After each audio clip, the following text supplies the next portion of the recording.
তো আমি এখানে এসেছিলাম কতগুলো কাজ। একটা হচ্ছে যে এই যে আপনাদের যে সড়কটা হয়েছে এটার প্রতিক্রিয়া নিয়ে বিভিন্ন জায়গায় কথাবার্তা হচ্ছিল, সেটা দেখা। তো এটার ব্যাপারে সরকারের সিদ্ধান্ত হচ্ছে যে এই সড়কটা হয়ে গেছে, তো এখন এটার ভালো মন্দ নিয়ে আমরা আর বিতর্ক করব না, কিন্তু এইটার ফলে সৃষ্ট যেসব অসুবিধা সৃষ্টি হয়েছে সেগুলোকে আমরা সমাধান করার চেষ্টা করব।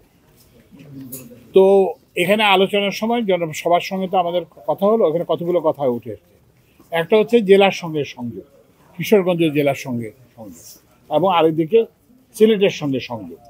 তো আমরা এটাকে অগ্রাধিকার ভিত্তিতে এটাকে আমরা পরিকল্পনা এখন থেকে অন্তর্বর্তীকালীন সরকারের আমরা ঢাকায় বসে কোনো পরিকল্পনা করব না।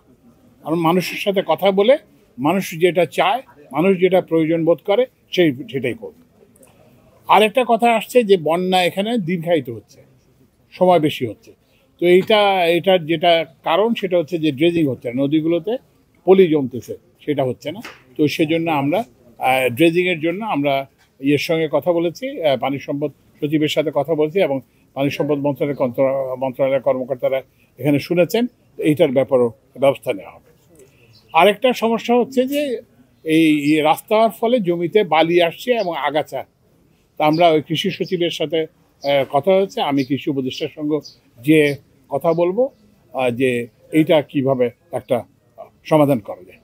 আর একটা সনাতন ধর্মাবলম্বী ভাইদের কাছ থেকে একটা দাবি এসেছিল যে ওনাদের একটা শ্মশানে ওনারা করতে চান, এই যে যাতে ইলেকট্রিক্যাল ইনসিনারেটর বসাতে চান দাহ করার জন্য, এবং এই জন্য যে বিদ্যুতের লোড প্রয়োজন, আমি এটা নির্দেশ দিয়েছি কিশোরগঞ্জ পল্লী বিদ্যুৎ সমিতিকে।